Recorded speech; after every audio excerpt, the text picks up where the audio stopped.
வணக்கம் அன்பான சொந்தங்களே. நறுக்கென்று 4 வார்த்தை உங்களுடன் நகுலா சிவநாதன்.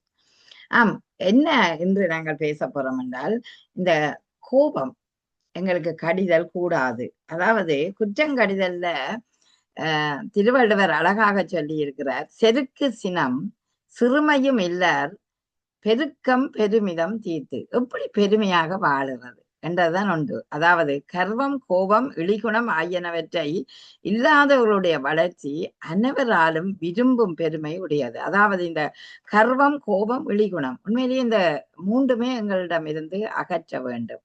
அகற்றி போட்டு நல்ல ஒரு உள்ளத்தை எங்களுக்குள்ள வைத்தோம் என்றால் எப்படி இருக்குமோ அதுதான் பெருமைக்குரியது என்று சொல்லுகிறார்கள். இந்த மாண்புக்குரியது குணம். குணம் என்பது அந்த அம் எப்படி என்று சொல்றோம், ஒவ்வொருவருடைய இயல்பு. அந்த குண இயல்பு ஒவ்வொருத்தரிடமும் மாறுபடும் தான். ஆனால் நல்ல குண இயல்புகளுடன் நாங்கள் வாழ்ந்தோம் என்றால், அது நன்றாக வாழ்ந்த பெருமையை பெறும். அதை விட எங்களை பார்த்து மற்றோர்கள் வாழுவார்கள். நீங்க பாருங்கள், ஒரு உதாரணத்தை சொல்லுவோம். ஒரு நல்லவரோட போய் நீங்க பேசி பாருங்கள்.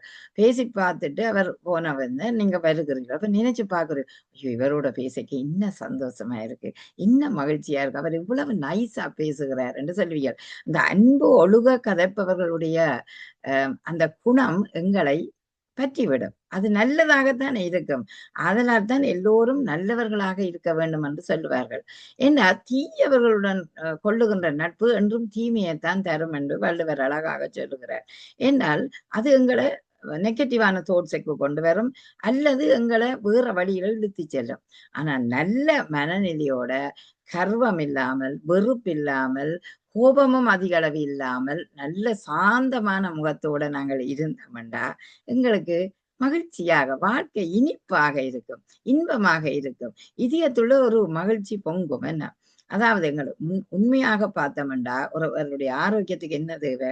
அவர் ஒரு சுத்தமான மகிழ்ச்சியாக இருக்கக்கூடியவராக இருந்தால், அவருக்கு மன அழுத்தம் வராது. வேற தீமைகள் வந்து சேராது. அவர் எல்லாத்தையும் டேக் இட் ஈஸியா, ஆஹா நல்லா இருக்குதே என்று நினைத்துக் கொள்வார். ஆதலால் தான் நாங்கள் கடற்கரையை நாடி ஓடுகிறோம், பூங்காவை நாடி ஓடுகிறோம் என்று எங்களோட மனம் ரிலாக்ஸா இருக்க வேணுமென்று. அந்த ரிலாக்ஸை நாங்கள் எங்களுக்குள்ளேயே வளர்த்துக் கொள்ள வேணுமெண்டா, நல்ல குணங்களை எங்களுக்குள் வச்சிருக்க வேணும். அதாவது தீய குணங்களை உட்புகாமல் தடுக்க வேண்டும். அதற்காக தான் நீங்கள் தீய செயல்களை செய்யாதீர்கள், தீயவர்களோட சேராதீர்கள். தீமை என்று தெரிஞ்சும் கூட நீங்கள் அதற்குள் செல்லக்கூடாது. ஆகவே நன்மை செய்து வாழுங்கள். நல்ல குணமுடையவர்களாக நீங்கள் இருப்பீர்கள். அதே நேரம் அந்த நல்ல குணம் உங்களை பெருமைப்பட வைக்கக்கூடியதாக இருக்கும். நன்றி.